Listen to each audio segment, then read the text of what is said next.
नमस्कार, मैं हूं आपके साथ रोहित। सपा विधायक इरफान सोलंकी की मुसीबतें लगातार बढ़ती जा रही हैं। योगी राज में उनकी शामत आई हुई है।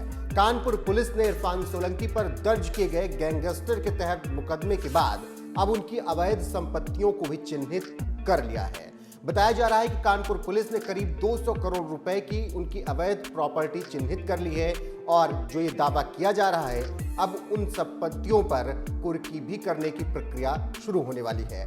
गौरतलब है कि कानपुर पुलिस ने पिछले 2 महीनों में समाजवादी पार्टी के विधायक इरफान सोलंकी पर 8 मुकदमे दर्ज किए।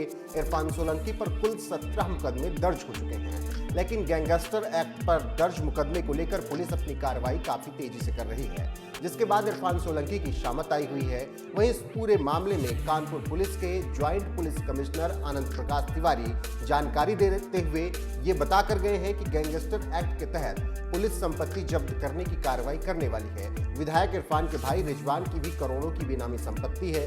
उसके पास भी कानपुर से लेकर उन्नाव तक संपत्तियां हैं, जिन्हें लिस्टेड किया जा रहा है। रिजवान उन्नाव का भूमाफिया भी है। गौरतलब है कि 26 दिसंबर 2022 को पुलिस ने सपा विधायक इरफान सोलंकी समेत 4 अन्य पर गैंगस्टर एक्ट लगाया था और अवैध संपत्तियों को चिन्हित किया था, जिसकी कीमत करीब 200 करोड़ आंकी जा रही है। बता दें कि इरफान सोलंकी की ग्वालटोली, चमनगंज, कोतवाली, जाजमऊ और चकेरी थाना क्षेत्रों में सभी संपत्तियां चिन्हित की गई हैं, जिन पर अब जल्द ही कुर्की की जा सकती है। जानकारी देते चले कि कानपुर के सीसामऊ से समाजवादी पार्टी के विधायक इरफान सोलंकी और उनके भाई रिजवान सोलंकी पर बेबी नाज नाम की महिला ने घर फूंकने का आरोप लगाया था, जिसके बाद दोनों भाइयों पर पुलिस का शिकंजा कसता गया। कई दिनों तक इरफान सोलंकी और भाई रिजवान सोलंकी फरार भी थे। यूपी पुलिस ने इस दौरान लगातार दबिश दी। आखिरकार इरफान सोलंकी ने सरेंडर किया और यूपी के मुखिया योगी आदित्यनाथ से हाथ जोड़कर गुहार लगाई थी कि उनके मामले में निष्पक्ष जांच होनी चाहिए।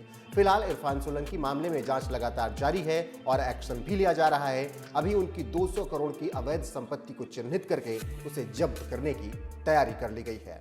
रामनगर के वासियों, मैं आपके साथ एक वीडियो शेयर करना चाहता हूं कि बीती रात 3 बजे मेरे घर में कम से कम 10-15 थानों की पुलिस आई, जिसने मेरे घर को छावनी बना दिया। क्योंकि आप सबको मालूम है, हाल ही में मेरे चाचा का निधन हुआ। मैं घर पर मौजूद नहीं था।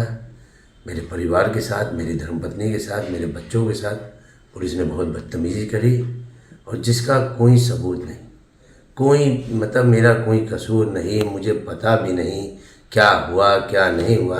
अभी बराबर मैं 2 दिन पुलिस कमिश्नर ऑफ कानपुर से मिला। कल की भी बात है, जब सिखों का एक धार्मिक कार्यक्रम था मोती झील में, मेरी वहाँ भी मुलाकात हुई। मैंने खुद स्वयं कमिश्नर साहब से टाइम भी मांगा कि मैं मिलूँ और आपको एक ज्ञापन भी देना हूँ। मैंने कहा भी उनसे कि आप इसकी जाँच करवा लीजिएगा। और वहीं पे डीएम महोदय भी मौजूद थे, कानपुर के डिस्ट्रिक्ट मजिस्ट्रेट साहब। उनसे भी मैंने कहा कि मुझे आपसे मिलना है और आपसे बात करनी है। मेरा अल्लाह जानता, मैं तीनों बच्चों कसम खाने को तैयार हूँ। मैं उस परिवार को जानता भी नहीं, उस मकान जहाँ पे ये घटना है मुझे कोई लेना देना भी नहीं है। अगर वो परिवार अपने बच्चों की और कलाम पाक की कसम खा के कहे कि उन्होंने मुझे कभी देखा भी है, मुझे तो पता भी नहीं। मैं सतीश महाना जी विधानसभा अध्यक्ष जी से भी कहूँगा कि एक विधायकों की एक आप मीटिंग बुलाइए, एक कमेटी बनाइए, माफ़ करिए, एक कमेटी बनाइए जिसमें विधायक आके जांच करें कि ये जो घटना वो औरत बता रही है उसमें सच्चाई क्या है। मैं आपसे यही उम्मीद करता हूं और मैं प्यारी जनता आपसे भी अपील करता हूं कि कम से कम आप जागरूक होइए। आप देखिए कि कैसे पुलिस तानाशाही कर रही है। रात में 3 बजे मेरे घर में घुस के उन्होंने मेरे बच्चे और मेरे बेगम के साथ उन्होंने बदतमीजी की। मेरे पूरे घर के पूरे हमारी डिफेंस कॉलोनी को छावनी बना दी, पूरे तबाही मचा दी मेरे भाइयों। और महाराज जी, मेरी आपसे पर्सनल रिक्वेस्ट है, इसमें आप इंटरफेयर करिए, विधायकों की कमेटी बनाइए और कम से कम मैं आपकी विधानसभा का एक विधायक हूँ, हमारी गरिमा बचाइए, हमारी इज्जत बचाइए। कि ऐसे ही अगर कोई महिला इल्ज़ाम लगा देगी, कम से कम उसकी जांच होनी चाहिए, उसकी लिखापढ़ी होनी चाहिए, सबूत देना चाहिए उसको कि अगर किसी ने इल्ज़ाम लगा दिया तो उसके एवज में आप मेरा घर को खोद देंगे, मेरे घर को छावनी बना देंगे। मेरी जवान सियानी बेटी है, मेरे बेटे हैं, मेरी एक छोटी सी बेटी 9 साल की है, उसके साथ बदतमीजी करी पुलिस ने।